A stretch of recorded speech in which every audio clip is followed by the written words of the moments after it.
Mendadak, Pak Yusuf ada baju kuning nggak? Kata ajudan. Nggak punya Pak. Udah dipinjemin katanya. Makanya bajunya gombrong tuh. Iya kan? Kenapa Pak? Ya udah nanti tunggu aja katanya.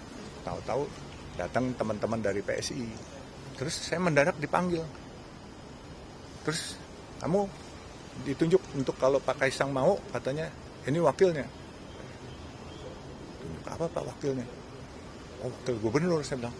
Saya cuma bisa bilang, ini nggak salah Pak. Ini memang benar-benar ini mengejutkan dan yang lebih-lebih lagi adalah mencengangkan.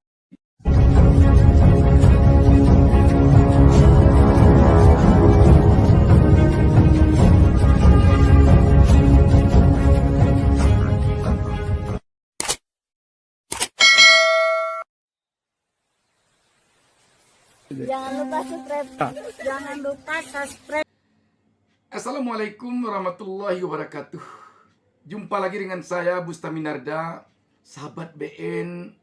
Baru saja kita dikejutkan oleh munculnya nama Yusuf Hamka yang akan dipasangkan oleh Golkar dengan Kaisang Pangarep untuk maju di Pilkada Jakarta. Ini sangat-sangat mencengangkan sekali. Kenapa dikatakan mencengangkan?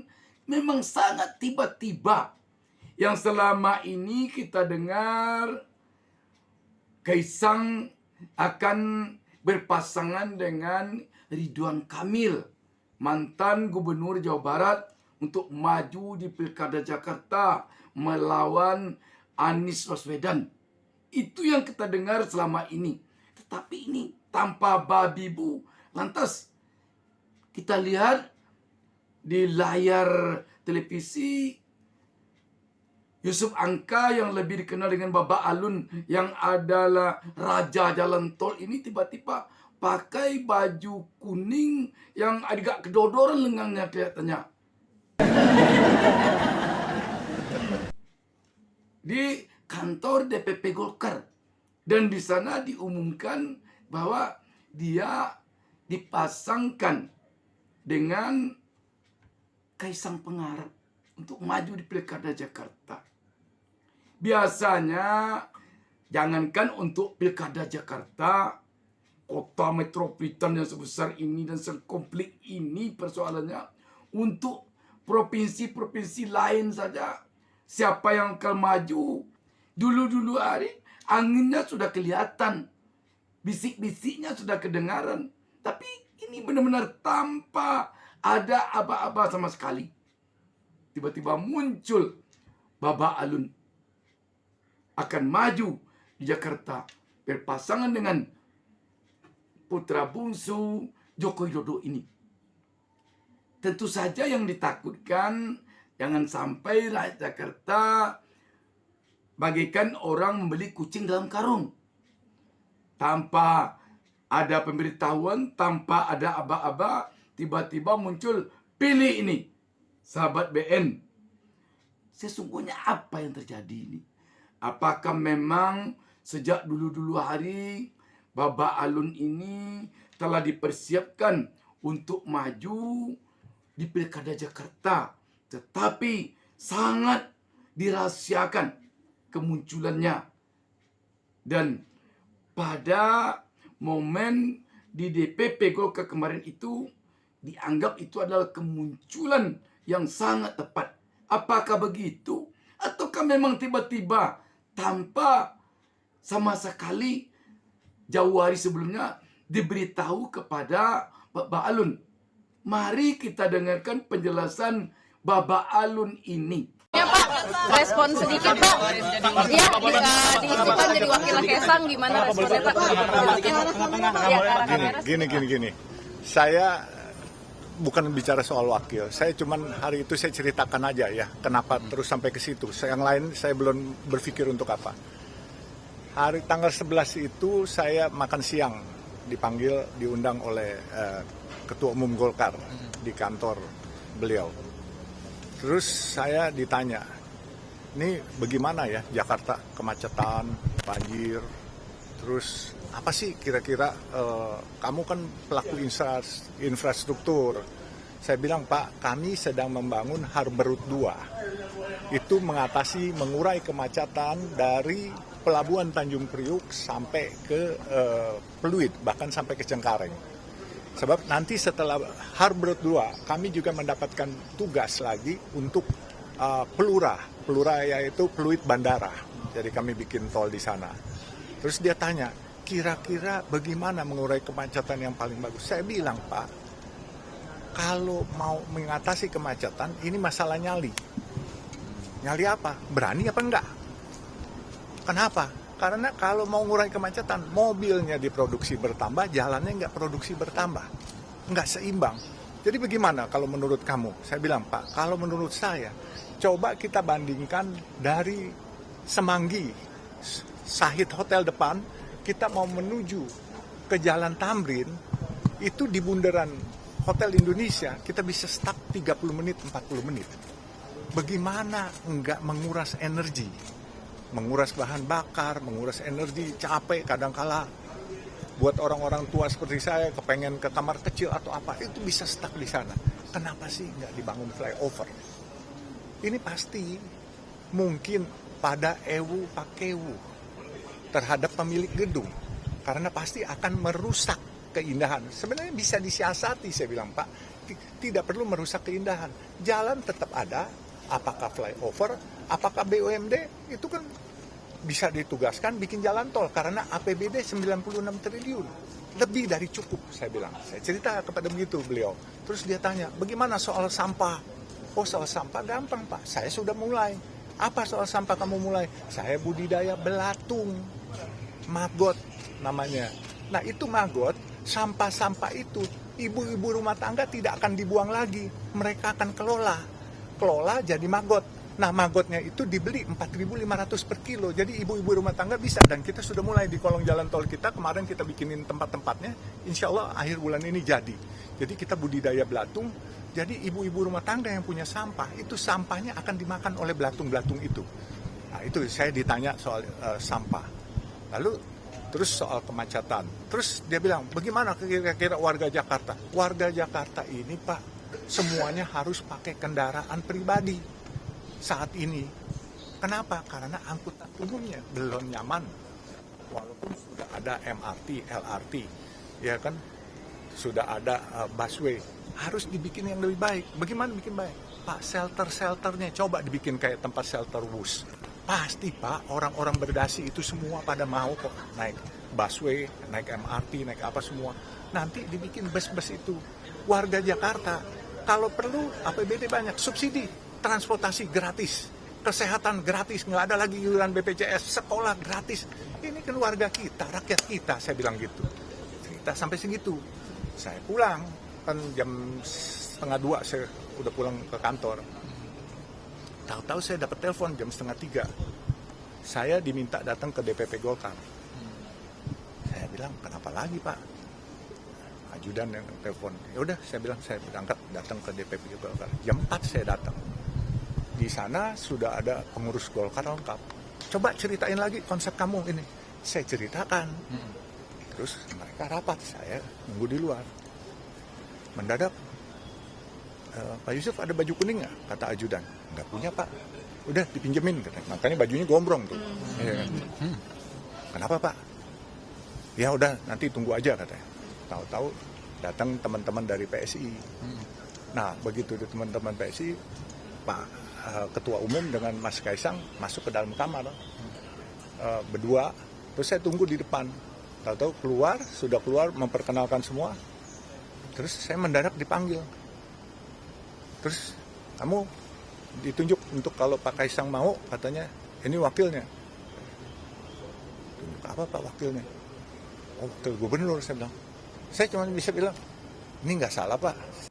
Nah, dengan kita menyaksikan, mendengarkan buah tutur dari orang pertama yang namanya Yusuf Hamka ini, apa kira-kira yang berpendar di benak kita ini?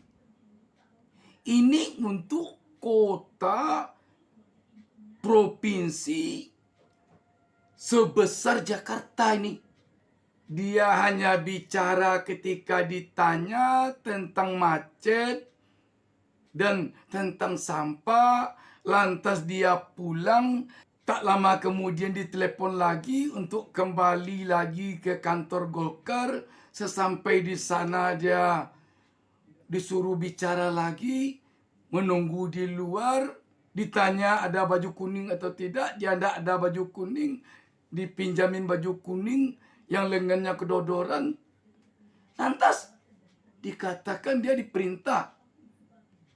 Kalau Kaisang setuju, jadi wakil Kaisang. Bagaimana kira-kira ini untuk kota sebesar Jakarta?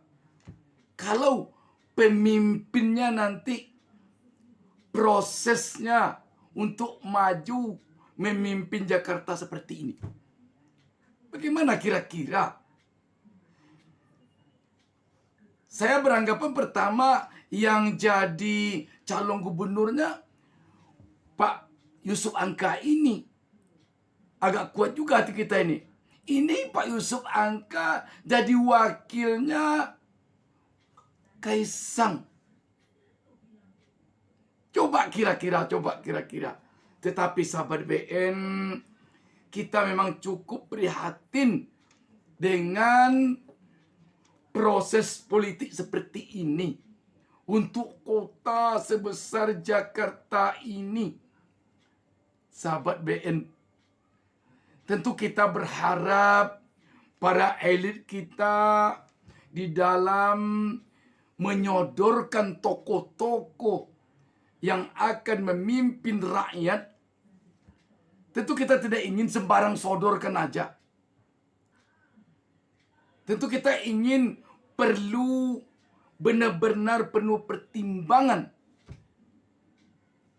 untuk dia dimajukan memimpin rakyat.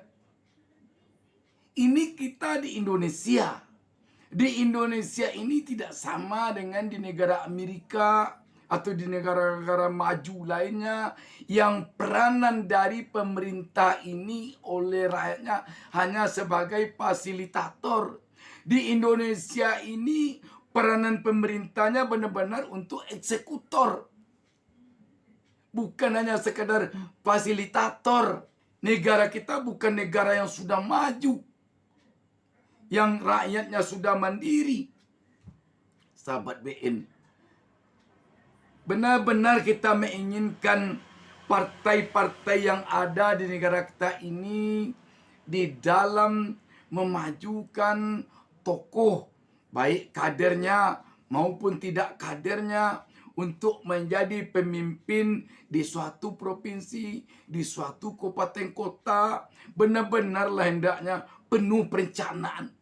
Tidak dengan sangat tiba-tiba begitu. Melihat keikhlasan, keterus-terangan, kejujuran dari penyampaian Bapak Yusuf Hamka ini mengingatkan saya jadinya kepada almarhum Buya Haji Abdul Malik Karim Amrullah, Buya Hamka. Yang kebetulan Bapak angkat Pak Yusuf Hamka ini setanah leluhur dengan saya, Tanah Minang. Dan saya juga semasa remaja dulu sering ke tempat kelahiran beliau di Sungai Batang, Maninjau. Ini bisa jadi publik akan menduga atau berasumsi bahwa Golkar karena tidak mau melepas Ridwan Kamil ke Jakarta. Karena Golkar inginnya Ridwan Kamil itu gubernur Jawa Barat.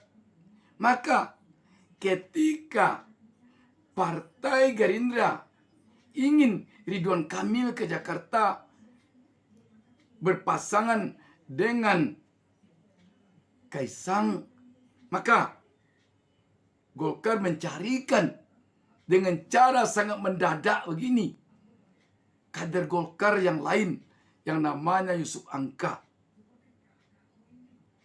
Tentu bisa jadi itu asumsi dari publik. Karena publik kan tidak tahu apa yang terjadi di dalam antara PSI dengan Golkar, antara PSI, Golkar dengan Gerindra, maupun antara Ketua Umum Golkar, Ketua Umum Gerindra, Ketua Umum PSI dengan Presiden Joko Widodo.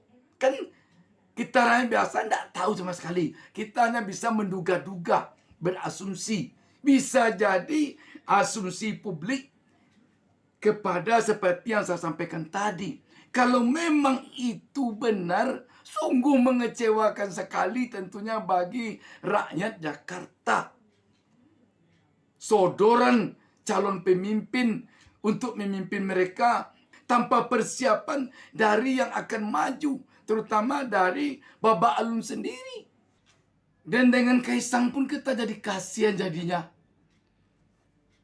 Kesannya ini, Kaisang ini karena tidak ada lagi pasangan, karena Ridwan Kamil tidak jadi ke Jakarta, maka dipasang-pasangkan begitu saja. Jangan-jangan Kaisang berpikir, sedangkan sekarang ayah saya masih presiden, sudah begini cara orang dekat ayah saya kepada saya, hanya dipasang-pasangkannya saja saya. Apalagi nanti kalau ayah saya tidak lagi presiden, bagaimana nanti nasib saya ini?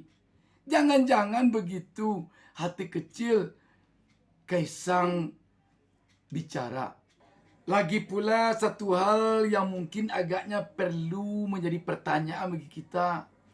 Apakah Raja Jalan Tol yang konon kabarnya penghasilannya per hari 4 miliar lebih ini akan mau dia berinduk semang kepada Kaisang yang mungkin sebaya dengan cucunya, yang dia akan pergi pagi ke kantor, pulang sore, dan kalau hujan hari malam hari dia harus pergi ke gorong-gorong melihat banjir. Kalau tidak nanti dia akan diomeli oleh rakyat Jakarta.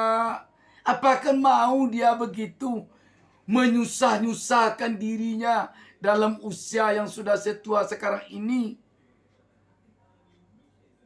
Pertanyaan besar yang mungkin perlu kita jawab bersama sebelum Pak Yusuf Angka yang rendah hati ini menjawabnya. Ini memang benar-benar ini mengejutkan dan yang lebih-lebih lagi adalah mencengangkan. Demikian, wassalamualaikum warahmatullahi wabarakatuh.